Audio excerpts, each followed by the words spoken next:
السلام علیکم ناظرین، آپ دیکھ رہے ہیں پورب اور میں ہوں نواز طاہر۔ ناظرین، آپ جانتے ہیں کہ پورب سمرات وہ جگہ ہے جہاں سے روشنی کی کرن پھوٹتی ہے۔ جب روشنی کی کرن پھوٹتی ہے تو راستے ملتے ہیں۔ امید رکھتے ہیں کہ روشنی کی کرن سے ہم بھی کوئی نہ کوئی راستہ پا لیں گے اور منزل کی طرف چلیں گے اور منزل پا لیں گے۔ ناظرین، اس وقت جا کے میں آپ سے بات کر رہا ہوں اور آپ ووٹ کی تیاری کر رہے ہیں، پرچی کی تیاری کر رہے ہیں۔ پاکستان میں الیکشن کا دور ہے، تو آپ پرچی کس لیے بنا رہے ہیں؟ ووٹ ڈالنے کے لیے کس لیے تیاری کر رہے ہیں؟ کیا آپ کی قسمت بدلنے والی ہے؟ آپ کی قسمت بدلنے والی ہے، میری قسمت بدلنے والی ہے، یا ہمارے حالات خراب ہونے والے ہیں؟ اگر ہم حالات کی بہتری کی بات کریں یا بری کی بات کریں تو ہمیں جب سے ہم نے ہوش سنبھالی، اخبار دیکھنا شروع کیا، ٹی وی دیکھنا شروع کیا، ریڈیو سننا شروع کیا، تو ایک ہی بات سنتے ہیں: ملک نازک ترین دور سے گزر رہا ہے، خزانہ خالی ہے، تاریخ کی بدترین مہنگائی ہے۔ ناظرین، یہ باتیں سنتے سنتے بوڑھے ہو گئے، اور ہم سے پہلے جو تھے کچھ رہ گئے، کچھ دنیا سے چلے گئے۔ کیا ہم نے بھی ایسی کرنا ہے؟ کوئی کردار ادا نہیں کرنا؟ جمہوریت کسی بھی معاشرے میں بدترین آمریت سے بہتر ایک نظام سمجھا جاتا ہے، تو ہم آمریت کی حمایت تو کر نہیں سکتے۔ جو جمہوریت ہے وہ ہمیں دیتی کچھ نہیں ہے، تو پھر کیا کریں؟ کرنا تو پڑے گا نا کچھ نہ کچھ۔ ایک ہی کام ہے کہ ہم اپنے آپ کے ساتھ سچ بولیں، اپنے حق کے لیے فیصلہ کریں، سوچ سمجھ کر، اپنے حق میں، اپنے ہمسائے کے حق میں، اور شہر کے حق میں، صوبے کے حق میں، پورے ملک کے حق میں، پوری انسانیت کے حق میں۔ آپ کے حکمران اچھے ہوں گے، پوری دنیا آپ کے لیے اچھی ہوگی۔ پوری دنیا آپ کے لیے بری ہوگی، آپ کے حکمران اچھے ہوں گے تو آپ پوری دنیا کو سیدھا کر سکتے ہیں، ان کا مقابلہ کر سکتے ہیں۔ جس طرح پاکستان میں دہشت گردی کے خلاف جس طرح بھی ہوا، قربانیاں دی گئی ہیں اور دہشت گردوں کا مقابلہ کیا گیا۔ ہاں، اتنا ضرور ہوا کہ انتخاب پسندی ضرور بڑھی ہے۔ اس انتخاب پسندی کا مقابلہ ہم نے کرنا ہے حمل، بردباری اور برداشت سے، رواداری سے۔ ناظرین، یہ جو جمہوریت ہمارے پاس ہے، کیا یہ واقعی جمہوریت ہے؟ آپ اس کو مانتے ہیں یہ جمہوریت ہے؟ یہ نصابی جمہوریت ہے۔ وہ نصاب جس میں لکھا ہوا ہے، وہ کتاب جس میں لکھا ہوا ہے کہ اس ملک میں تمام شہریوں کے حقوق یکساں ہیں، کیا ایسا ہے؟ نہیں ہے۔ کہیں کسی کو کوئی یکساں حقوق نہیں ہے۔ جس کی لاٹھی ہے اس کی بھینس ہے، اور بھینس بھی اس کی ہے جس کی لاٹھی تیز ہے، جس کی لاٹھی سخت ہے، ورنہ تو کچھ بھی نہیں ہے۔ لاٹھی ہے اور کاٹھی ہے، اور کچھ نہیں ہے۔ ان الیکشن میں آپ نے لاٹھی بھی دینی ہے، کاٹھی بھی دینی ہے، کیا کریں گے؟ کس طرح دیں گے؟ شعور کے ساتھ دیں۔ اپنا گھوڑا اس کے سپرد کریں جو شہسوار ٹھیک ہو، اور اگر آپ اندھے کو بٹھا دیں گے اس گھوڑے پر جو منزل پر جانے کی بجائے گھوڑا ہی لے کے چلا جائے، تو پھر آپ کا ووٹ کسی کام نہیں آئے گا۔ بات کرتے ہیں جمہوریت کی۔ ناظرین، اس ملک میں جمہوریت کیسے آئی؟ اس ملک سے مراد میری اس خطے کی ہے۔ ایسٹ انڈیا کمپنی، برطانوی راج، برطانیہ کی جو ایسٹ انڈیا کمپنی تھی، جب اس نے سب کانٹیننٹ پر، بر صغیر پر قبضہ کیا اور مختلف علاقوں میں شورش ہوا، ان سے کنٹرول نہیں ہوئی، انہیں حالات خراب ہوتے ہوئے نظر آئے، تو پھر انہوں نے محکوموں کو غلام بنانے کے لیے مقامی لوگوں کو اپنے ساتھ ملانے کا فیصلہ کیا، اور اپنے مقامی غلاموں کو، اپنے چھوٹے چھوٹے غلاموں کو رعایا پہ حاکم بنا دیا، ان پر نمبردار بنا دیا، جس طرح جیل کا نمبردار ہوتا ہے، جس طرح وہ مرضی کرتا ہے، اور پورا خطہ اپنی جیل بنا لی اور رعایا کو اس کا قیدی۔ میں قیدی کا نمبر نہیں بولوں گا، سب کے نمبر ہے۔ مرحلہ وار یہ جمہوریت آگے بڑھتی رہی اور پھر پاکستان بن گیا۔ یہاں نعرہ لگا نفاذ شریعت کا۔ شریعت کا جو حلیہ ہوا نفاذ تو نہیں ہوا، آپ کے سامنے ہے، اپنی اپنی شریعت ہے، جس کی جس طرح کی بہتر شہریت ہے اسی طرح اس کی اپنی اپنی شریعت بھی ہے۔ اللہ معاف کرے، اللہ سب کو بہتری کی طرف لے کے جائے۔ جس کے پاس جتنی طاقت ہے وہ اتنا ہی بہتر شہری ہے۔ جو شریعت کے تحت حقوق تھے وہ کسی کو نہیں ملے، ظاہر ہے شریعت نافذ ہوتی تو ملتے ہیں۔ لہٰذا نفاذ شریعت کا خواب جو ہوا آپ کے سامنے ہے۔ اس ملک میں روٹی کپڑا اور مکان کا نعرہ لگا، نہ روٹی ہے، نہ کپڑا ہے، نہ مکان ہے، اور نہ اب جسم میں جان ہے۔ پھر اس ملک کی حالت سنوارنے کا، اس کو استحکام دینے کا، اس کو بہتر بنانے کا نعرہ لگا۔ کچھ لوگ بہتر ہو گئے، کچھ لوگ مستحکم ہو گئے، اور عوام کہاں چلے گئے، اب کس مقام پر ہیں، اس کے لیے اتنا جاننا کافی ہے کہ جو بچہ اس دنیا میں آتا ہے پاکستان میں، وہ کم از کم 2.5 لاکھ روپے کا مقروض پیدا ہوتا ہے۔ جو اس بچے نے دنیا میں آنے سے پہلے قرض لیا، کیا کھا گیا وہ؟ یہ جو قرض اتنے لیے گئے لگے کہاں ہیں؟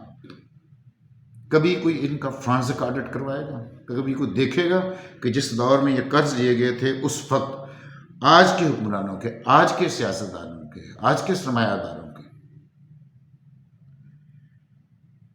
جو اس وقت ان حالات ایسے مالدار نہیں تھے، اس وقت ان کے حالات کیا تھے اور اب کے ان کے حالات کیا ہیں؟ تو پھر پتہ چل جائے گا کہ وہ پیسہ میرے اوپر اور آپ کے اوپر خرچ نہیں کیا گیا، ان کے اپنے اوپر خرچ ہوا ہے، انہیں کو آپ نے ووٹ دینا۔ یہ میرا آپ سے سوال ہے۔ ریاست کا کام ہے شہریوں کو سہولیات فراہم کرنا، عذاب دینا نہیں۔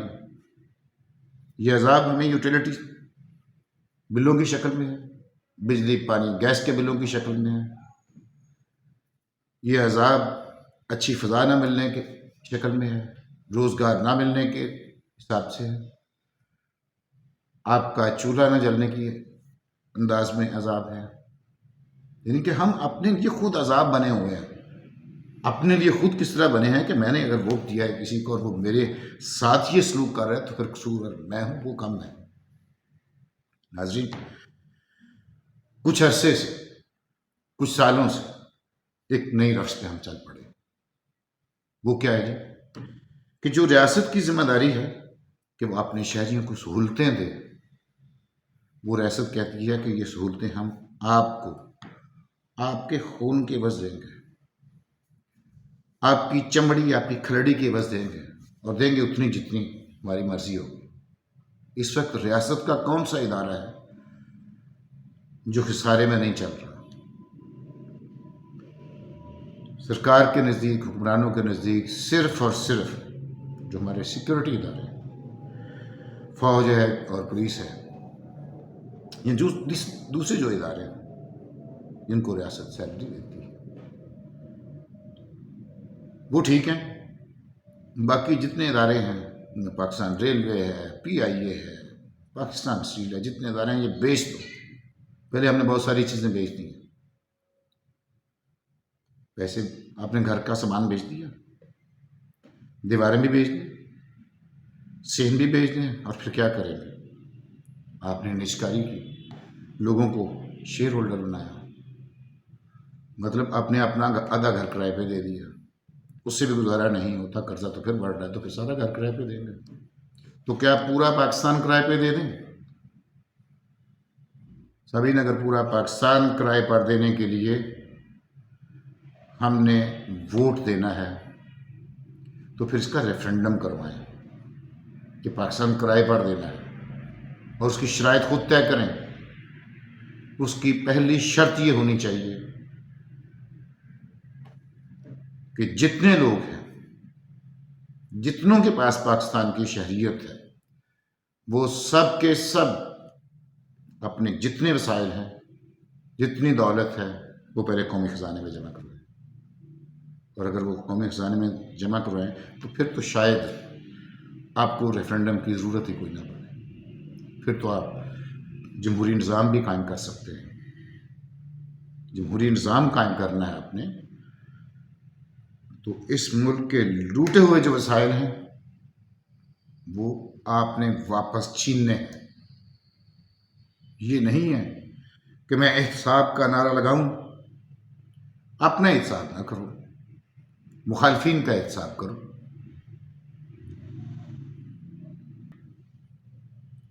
یہ احتساب نہیں ہے کہ میں اپنے مخالفین کا احتساب کروں اور پھر جب ان سے ڈیل ہو جائے تو ان کو معاف کر دوں. ایسے قوانین بناؤں، ان قوانین کے منصف ایسے بناؤں، ان قوانین پر عمل درآمد کرنے والے ایسے بناؤں. تو پھر وہ احتساب نہیں ہوتا، وہ حساب ہوتا ہے کہ میں نے لوٹ کا مال اتنا میرے حساب میں آ گیا، اتنا آپ کے حساب میں آ گیا، عوام کو لوٹتے رہو. یہ کوئی احتساب نہیں ہے. احتساب اپنے آپ سے شروع ہوتا ہے.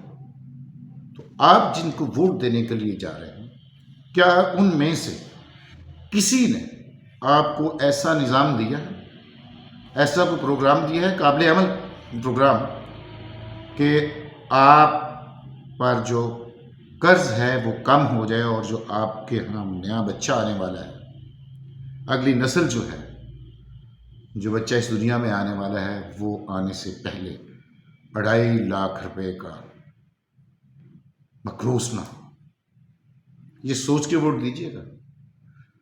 اور جو کہتا ہے کہ میں نے اس ملک کی تقدیر سنوارنی ہے، اس ملک کے عوام کی تقدیر سنوارنی ہے، آپ کا بھلا کرنا ہے، بکواس تو بہت سخت لفظ ہو جاتا ہے. لیکن اس سے نرم لفظ کیا ہے؟ جھوٹ ضرور بولتا ہے. آپ اس کو بکواس بھی کہہ سکتے ہیں، لیکن بولتا جھوٹ ہے، آپ سے منافقت کرتا ہے. ہم کہیں گے تو بکواس ہوگی، وہ کہیں گے تو وعدہ ہوگا، لیکن ہوگا جھوٹ. آئیے ان سب کو جن کو ہم نے ووٹ دینا ہے، ان سے کہیں کہ اپنے وسائل جمع کروائیں قومی خزانے میں. اپنی مراد، اپنی گاڑیاں، اپنی کوٹھیاں ساری جمع کروائیں. اور اس کے بعد جمہوریت سے ہم آپ کو یہ لے آتے ہیں، آپ کو ووٹ دیتے ہیں اور اس ملک کو چلائیں. پھر ہوگی جمہوریت.